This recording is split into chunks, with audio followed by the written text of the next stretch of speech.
Preparem-se para uma imersão, um mergulho profundo no intrigante mundo da percepção. Hoje vamos explorar como nossos cérebros se adaptam aos desafios visuais, às vezes de formas extraordinárias, formas que nos fazem questionar o próprio significado de ver, sabe? É verdade. E nosso guia nessa jornada vai ser o livro O Olhar da Mente, do neurologista Oliver Sacks, um livro cheio de histórias de pessoas que desafiam a nossa compreensão, digamos, tradicional da visão. Sim, sim. O livro ele nos apresenta casos que nos levam a questionar, né? Será que a visão se limita apenas aos nossos olhos? Ou será que o cérebro ele possui mecanismos próprios, né? Mecanismos próprios para construir uma imagem do mundo, mesmo quando a informação visual é limitada. Essa é a grande questão. E para começar a nossa conversa, vamos falar da Lillian. Lillian era uma musicista talentosa, que gradualmente foi perdendo a capacidade de reconhecer objetos, rostos e até mesmo palavras. Uma coisa que eu acho fascinante no caso dela é que, mesmo sem conseguir identificar as palavras conscientemente, ela ainda podia classificá-las como vivas ou não vivas. É como se uma parte do cérebro dela ainda estivesse processando a informação ali, né? Encontrando padrões sem uma percepção visual clara. A Lillian, ela sofreu de agnosia. É uma condição neurológica, né? Que afeta a capacidade do cérebro de interpretar informações visuais. E o interessante é que, apesar da dificuldade com a visão, exames revelaram que a Lillian não tinha problema de visão em si. Os olhos dela estavam funcionando perfeitamente. O problema era a comunicação, sabe? Entre os olhos e o cérebro. Interessante. É como se o software do cérebro, né? O responsável por interpretar as imagens estivesse com algum defeito. É incrível como o cérebro tenta compensar, né? Os neurologistas que acompanharam a Lillian, eles sugeriram que ela tentasse adivinhar as palavras, né? Tipo, aproveitando essa capacidade de processamento inconsciente. E ela também começou a se apoiar mais na memória, na lógica, né? Para navegar pelo mundo. Imagina, por exemplo, a dificuldade de encontrar uma garrafa de refrigerante na geladeira sem conseguir enxergar. Nossa. Ela precisava tatear cada objeto, reconhecendo-os pela forma, pela textura. E essa dificuldade dela ilustra bem como a perda de um sentido, né? Pode levar o cérebro a se reorganizar, sabe? Priorizando outros sentidos, o tato, por exemplo, né? Compensar a perda. É fascinante essa capacidade adaptativa do cérebro, né? Essa busca por alternativas para continuar interagindo com o mundo. E o mais interessante é que essa adaptação ela se manifesta de formas diferentes em cada pessoa. Você mencionou que o cérebro busca alternativas. Isso me lembrou do Dr. P, outro paciente, com uma condição semelhante à da Lillian, mas que encontrou na música uma forma única de organização. O Dr. P, diferente da Lillian, né? Que se apoiava na memória, ele usava a música como uma espécie de mapa mental, sabe? Para realizar as atividades cotidianas, ele tinha músicas específicas para se vestir, para se barbear, para cada ação do dia. É como se a música se tornasse um guia para as ações dele, né? Em um mundo visualmente confuso. É fascinante como o cérebro pode usar vias alternativas para contornar áreas danificadas, né? Como se ele encontrasse um desvio para continuar funcionando. Eu pensar que tanto a Lillian quanto o Dr. P sofriam de atrofia córtica posterior, uma condição que afeta o processamento visual, mas de forma diferente do Alzheimer, né? Exatamente. Enquanto o Alzheimer afeta a memória de forma mais generalizada, a ICP, ela se manifesta inicialmente com problemas visuais. E a forma como cada paciente se adapta a essa perda é única, né? E nos revela muito sobre essa plasticidade do cérebro. Já que estamos falando de desafios de comunicação, vamos mergulhar no caso da Patrícia Gash, uma dona de galeria de arte que, após um derrame, se viu diante da afasia, a perda, né, da capacidade de se comunicar. A afasia é um desafio bem complexo. No caso da Patrícia, o derrame afetou áreas do cérebro responsáveis pela linguagem, né? Tornando ela incapaz de se expressar verbalmente. Mas é importante lembrar que a afasia não significa perda de inteligência ou da personalidade. A Patrícia continuava a pensar, sentir, reagir, mas sem a ferramenta da linguagem, né? Para se comunicar. Imagino como deve ser frustrante, né? Ter tanto a dizer, mas não conseguir expressar em palavras. Inicialmente, a Patrícia ela parecia estar em um estado vegetativo, sem responder a estímulos. Mas um gesto simples, um desejo por um gole de refrigerante, revelou que a consciência dela estava preservada. Sim, sim. E essa história, ela meio que desmistifica a ideia de que a afasia é um beco sem saída, né? A Patrícia ela nos mostra como o cérebro é capaz de encontrar caminhos alternativos, né, para a comunicação. Gestos, expressões faciais e até mesmo a arte. É inspirador ver como ela, mesmo diante da afasia, né? Encontrou formas de se conectar com o mundo. Ela voltou a pintar, aprendeu a se comunicar por meio de mímica e até se tornou uma campeã de dominó. Isso mostra a resiliência do cérebro, né? A capacidade de se reorganizar, criar novas conexões para superar os desafios. Com certeza. E a história da Patrícia também nos ensina sobre a importância da paciência, né? E da empatia ao nos comunicarmos com pessoas com afasia.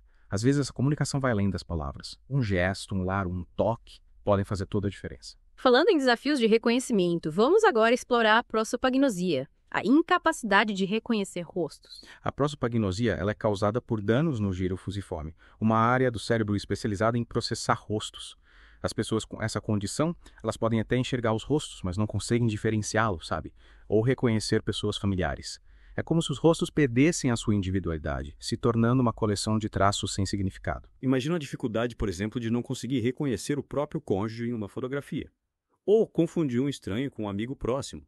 Sim, são desafios reais, né, enfrentados pelas pessoas com prosopagnosia. Mas, como vimos em outros casos, o cérebro busca alternativas. Elas aprendem a se guiar por outros detalhes, como o cabelo, a voz, o jeito de andar. É incrível como a mente humana, né, busca soluções para lidar com as adversidades. E o mais interessante é que essa dificuldade em reconhecer rostos, ela pode, em alguns casos, estar associada a uma capacidade incrível de perceber detalhes, né? O artista Chuck Close, por exemplo, ele sofria de prosopagnosia e canalizou essa condição para criar retratos incrivelmente detalhados. É fascinante como o cérebro, mesmo diante de um desafio, pode revelar talentos e habilidades inesperados. No caso do Chuck Close, a dificuldade em reconhecer o todo talvez tenha aguçado a percepção dele para as partes, né? Levando ele a uma atenção minuciosa aos detalhes. Quem diria, né? Que uma dificuldade dessas poderia levar a um talento tão incrível. E agora, que tal explorarmos a visão estereoscópica? Nossa capacidade de perceber a profundidade, graças à combinação das imagens captadas pelos dois olhos, né? É como se cada olho nos fornecesse uma peça do quebra-cabeça e o cérebro juntasse as peças para criar uma imagem tridimensional do mundo. A visão estereoscópica é fundamental para a nossa interação com o mundo tridimensional. Imagina a dificuldade, né? De enfiar uma linha na agulha, pegar um objeto no ar, ou até mesmo caminhar em um terreno irregular, sem essa percepção de profundidade. Nossa, verdade. É o que nos permite navegar pelo mundo com precisão, né? Estimar distâncias, interagir com os objetos ao nosso redor. E para ilustrar essa maravilha da percepção, lembrei dos antigos estereoscópios, aqueles aparelhos que usavam pares de imagens, né? Para criar a ilusão de profundidade. Era como se a imagem saltasse do papel. Sim. Era uma forma engenhosa de simular a visão estereoscópica, né? E nos dá uma ideia de como o cérebro usa as imagens dos dois olhos para criar essa sensação de profundidade. Mas o que acontece quando essa capacidade é comprometida? O livro menciona o caso de Paul Romano, um oftalmologista que perdeu a visão em um dos olhos e descreveu a perda da estereoscopia como uma experiência de achatamento do mundo, né? É como se o mundo perdesse a tridimensionalidade, né? Se tornando uma imagem plana, sem a sensação de profundidade, de imersão que a gente está acostumado. Com certeza. A perda da estereoscopia pode ser um desafio, especialmente para quem a vivencia tardiamente, né? Mas o que é mais fascinante é que, enquanto a perda da estereoscopia pode ser um desafio para quem a vivencia tardiamente, aqueles que nascem com essa condição, eles se adaptam de forma surpreendente, sabe? Usando o quê? Usando pistas monoculares como sombras, perspectiva, o tamanho relativo dos objetos, né? Para navegar pelo mundo. É como se o cérebro, desde o início, se moldasse à realidade sensorial disponível, né? Encontrando alternativas para suprir a falta da visão binocular. Exatamente. Ou seja, mesmo sem a visão em 3 dimensões, o cérebro encontra maneiras de interpretar o mundo e se locomover nele. E isso nos leva ao caso da Sue Berry, uma neurocientista que, após décadas vivendo sem estereoscopia, inesperadamente a adquiriu por meio de terapia visual. É isso aí. A história da Sue Berry é um exemplo inspirador da capacidade de transformação do cérebro humano. Ela nos mostra que, mesmo na vida adulta, é possível ativar áreas cerebrais adormecidas, sabe? Conectar novos circuitos neurais e, literalmente, expandir a nossa percepção da realidade. Imagina a surpresa, né? De repente, enxergar o mundo em 3D pela primeira vez. A Sue, ela descreveu essa experiência como um renascimento, um novo olhar sobre o mundo, com uma profusão de detalhes, uma sensação de profundidade que ela jamais tinha imaginado. É como se ela tivesse ganhado um novo sentido, uma nova forma de se conectar com o mundo, de apreciar a beleza, né? Sem dúvida. E o mais interessante é que a jornada da Sue, ela não se limitou à terapia visual, né? Ela se dedicou a compreender os mecanismos neurológicos por trás da estereoscopia, a pesquisar a plasticidade cerebral, a compartilhar a história dela com o mundo, né? Inspirando outras pessoas que buscam superar desafios visuais e expandir a percepção da realidade. E com isso chegamos ao ponto alto da nossa exploração. A possibilidade de enxergar sem utilizar os olhos. Parece um paradoxo, né? Mas será que isso é realmente possível? Vamos mergulhar nas experiências de indivíduos que perderam a visão, mas continuam a ver o mundo de formas extraordinárias, né? Usando memória, imaginação, os outros sentidos, né? Para construir imagens mentais.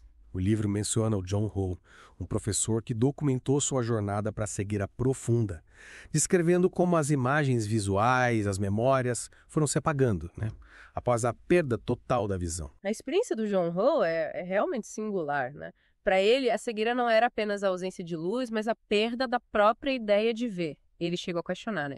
Se conceitos como claro e escuro ainda faziam sentido para ele nessa nova realidade. É como se ele tivesse perdido não apenas a visão, mas a própria linguagem, né? Para descrever a experiência visual. E É realmente desafiador imaginar como seria vivenciar uma perda tão profunda. Com certeza. Mas é importante lembrar que, assim como na afasia, na prosopagnosia, a experiência da cegueira também varia muito de pessoa para pessoa. Enquanto John Howe vivenciou essa perda, né, da imagética visual, outros indivíduos, como Danny Schumann e Arlene Gordon, eles mantêm uma forte identidade visual mesmo após décadas de cegueira. É incrível como o cérebro se adapta de maneiras tão diversas, né? O Dennis e a Arlene, por exemplo, eles pensam em seus entes queridos, em suas casas, em si mesmos, por meio de imagens visuais, mesmo sem nunca terem visto ou sem se lembrarem de como era enxergar. Exatamente. Isso demonstra a incrível capacidade do cérebro de preservar a experiência visual internamente, né? Mesmo na ausência de estímulos visuais externos. É como se a mente criasse seu próprio mundo visual, independente da visão física. Esses casos nos mostram que a cegueira não é uma experiência homogênea, né? Ela se manifesta de formas diferentes para cada indivíduo, dependendo da sua história, da sua personalidade, da forma como o cérebro se adapta, né? Essa perda da visão. E para além da memória visual, existe também o poder da visualização, né? A capacidade do cérebro de criar imagens a partir da imaginação, da combinação de informações sensoriais, da evocação de experiências passadas. O livro menciona o Torrey, um homem cego que usava a visualização para solucionar problemas mecânicos complexos. Ele conseguia enxergar o interior de máquinas, visualizar engrenagens em movimento e solucionar problemas como se estivesse observando tudo de perto. É realmente fascinante como a mente humana pode transcender as limitações físicas, né? E criar a sua própria realidade visual. Exatamente. E para ilustrar ainda mais essa ideia, na próxima parte do nosso mergulho, a gente vai revisitar o caso do John Howe, o professor que descreveu a experiência dele com a cegueira profunda. Não posso esperar para continuar explorando esse universo da percepção. Até a próxima. Até a próxima. E voltamos para a segunda parte do nosso mergulho, o mergulho profundo no mundo da percepção, onde a gente explora, né, os limites da visão e a capacidade incrível que o cérebro tem de enxergar, mesmo na ausência dos olhos. É isso aí. Na primeira parte, a gente explorou casos incríveis de pessoas que, mesmo diante de desafios visuais, desenvolveram maneiras extraordinárias de perceber o mundo. Agora a gente vai mergulhar ainda mais fundo na experiência da cegueira profunda, né? Com o John Howe, professor que documentou a jornada dele nesse universo, desconhecido para muitos de nós. O Howe, depois de perder completamente a visão, ele descreveu a sensação de que o mundo visual dele ia se apagando, né? Gradualmente. As imagens, as cores, as lembranças visuais, tudo foi desaparecendo, sabe? Como se ele estivesse mergulhando numa escuridão cada vez mais profunda. É difícil imaginar como seria perder não apenas a capacidade de ver, mas também as lembranças visuais, né? As imagens que povoam a nossa mente. O Howe, ele chegou a questionar se conceitos como claro e escuro ainda faziam sentido para ele nessa nova realidade. É como se ele tivesse perdido não apenas a visão, mas a própria linguagem para descrever a experiência visual, né? Exatamente. E essa perda da imagética visual, por mais radical que pareça, ela não é uma regra, né, universal entre os cegos. Como a gente viu na primeira parte, existem casos, né, como o do Danny Schumann e da Arlene Gordon, que mantêm uma forte identidade visual, mesmo depois de décadas de cegueira. Eles continuam vendo seus entes queridos, suas casas, a si mesmos, né, nas suas mentes, mesmo sem ter essa referência da visão física. É realmente intrigante como a experiência da cegueira pode ser tão diversa, né? Enquanto alguns vivenciam essa perda da imagética visual, outros a preservam vividamente em suas mentes. Isso demonstra a incrível plasticidade, né, do cérebro humano. Essa capacidade de se moldar, de adaptar às mais diversas situações. E essa plasticidade cerebral, ela se manifesta de formas surpreendentes.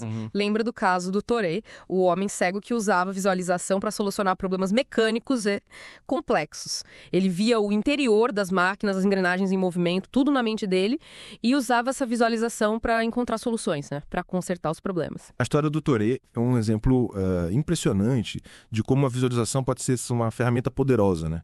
E não apenas um devaneio da mente. Estudos mostram que quando a gente visualiza imagens, a gente ativa áreas do cérebro muito semelhantes àquelas que são ativadas quando a gente realmente vê algo com os nossos olhos, né?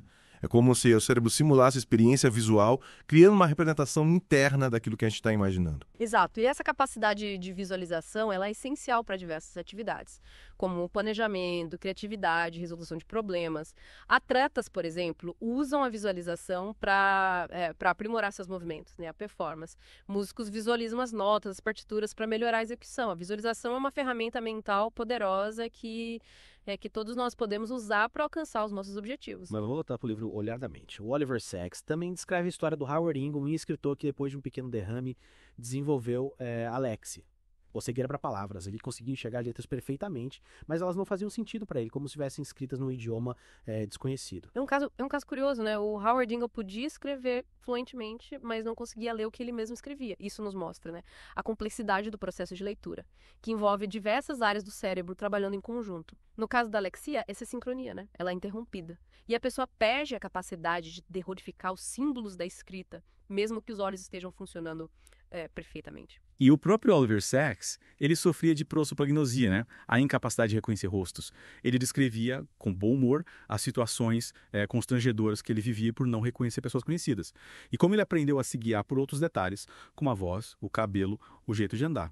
A prosopagnosia é mais comum do que a gente imagina, viu? E muita gente convive com essa condição sem saber. Imagina a dificuldade, né, de não conseguir reconhecer seus familiares, seus amigos, seus colegas de trabalho.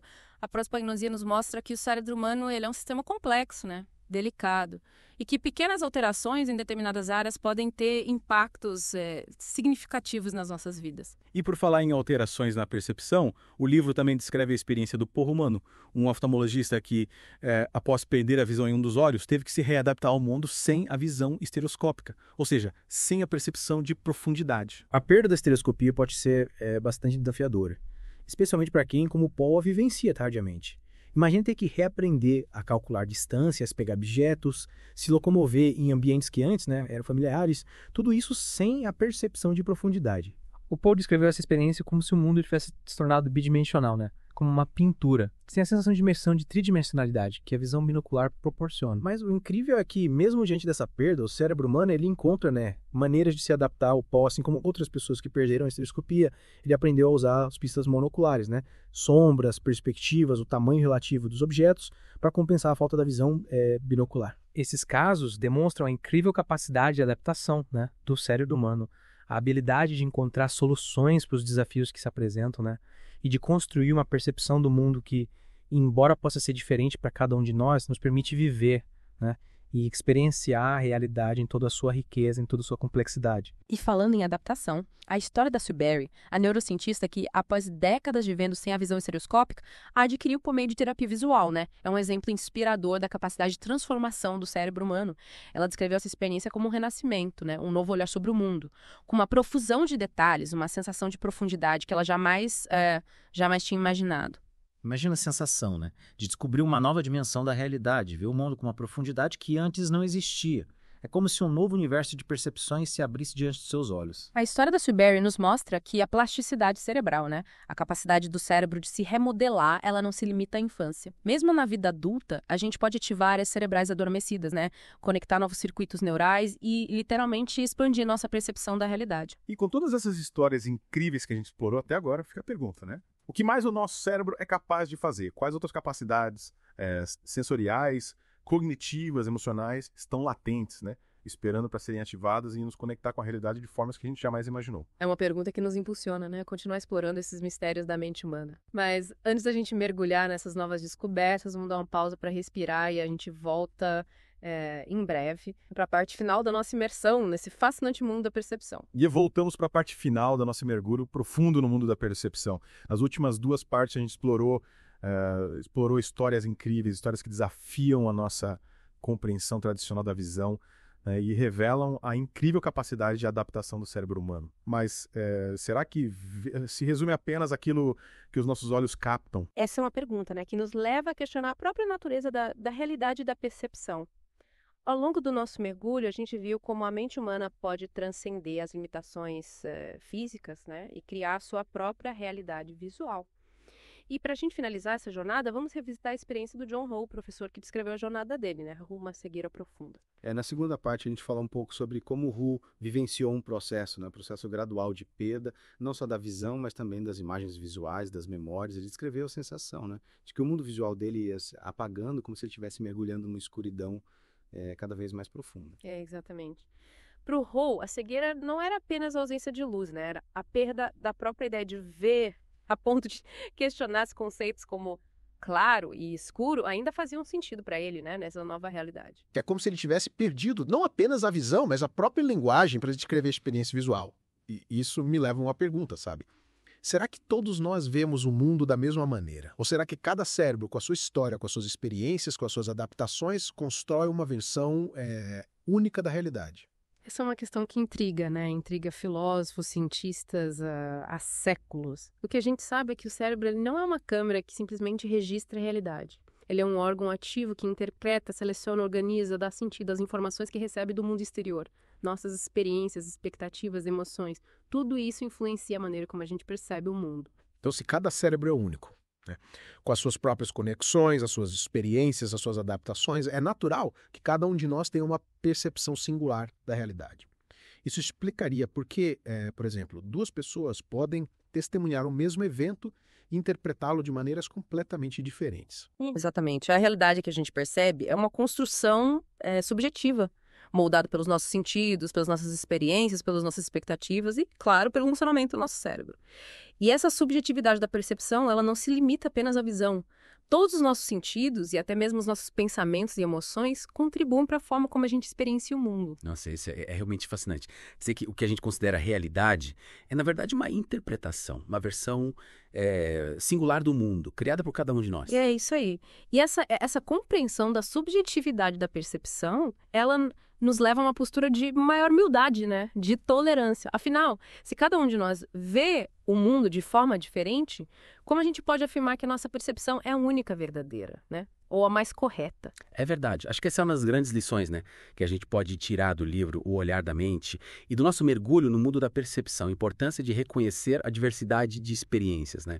De perspectivas que compõem a realidade. Sem dúvida. O livro ele nos convida a questionar nossas certezas, né? Expandir nossa compreensão da mente humana, apreciar a beleza da singularidade de cada indivíduo. E a jornada do John Hull, que a gente iniciou lá no começo do nosso mergulho, ela nos mostra que mesmo diante de grandes desafios, como a perda da visão, né? A mente humana ela encontra formas de se adaptar, de compensar as perdas e de criar novas maneiras de ver o mundo. É isso aí. E essa capacidade de adaptação, de transformação, de criação, é o que nos torna humanos.